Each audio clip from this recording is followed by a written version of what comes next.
चीन अभी पूरी तरह से कोरोना वायरस की जकड़ से निकल भी नहीं पाया है कि वहां एक नए वायरस के प्रकोप की खबरें आ रही हैं। चीन के सरकारी मीडिया संस्थान ग्लोबल टाइम्स के अनुसार चीन के यूनान प्रांत में नया वायरस फैला है। इससे एक इंसान की मौत हो गई है। इसका नाम है hanta virus. US centre for disease and control द्वारा जारी हंता वायरस की तस्वीर। ग्लोबल टाइम्स के अनुसार हंता वायरस से पीड़ित व्यक्ति बस से शाडोंग प्रांत लौट रहा था, तभी कोरोना की जांच के दौरान इस वायरस का पता चला। इस बस में कुल 32 लोग थे। सभी यात्रियों की जांच की गई। जब से चीन ने ये जानकारी शेयर की है, तब से सोशल मीडिया पर हंगामा मचा हुआ है। US centre for disease and control के अनुसार हंता वायरस चूहों के मल, मूत्र और थूक में होता है।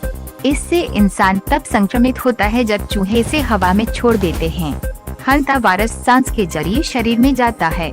इसके शुरुआती लक्षण में इंसानों को ठंडी लगने के साथ बुखार आता है। इसके बाद मांसपेशियों में दर्द होने लगता है। 1-2 दिन बाद सूखी खांसी आती है, सर में दर्द होता है, उल्टियाँ होती हैं, सांस लेने में दिक्कत होने लगती है। ये ज्यादातर चीन के ग्रामीण इलाकों में होता है। इसकी वजह से कई बार पर्वतारोहियों और कैंपिंग करने वाले पर्यटकों को दिक्कत हो चुकी है। हालांकि ये कोरोना वायरस की तरह घातक नहीं है। अब चीन में बड़ी संख्या में लोग ट्वीट करके ये डर जता रहे हैं कि ये कहीं कोरोना वायरस की तरह से ही महामारी न बन जाए। लोग कह रहे हैं कि अगर चीन के लोग जानवरों को जिंदा खाना बंद नहीं करेंगे तो ये होता रहेगा। चीन में जीव जंतुओं को खाने की परंपरा है। लोग चूहे भी खाते हैं। ऐसे में इस बीमारी के होने की आशंका लगातार बनी रहती है।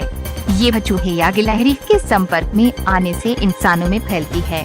हंता वायरस एक व्यक्ति से दूसरे व्यक्ति में नहीं जाता है, लेकिन यदि कोई व्यक्ति चूहों के मल, पेशाब आदि को छूने के बाद अपनी आंख, नाक और मुंह को छूता है तो उसके हंता वायरस से संक्रमित होने का खतरा बढ़ जाता है।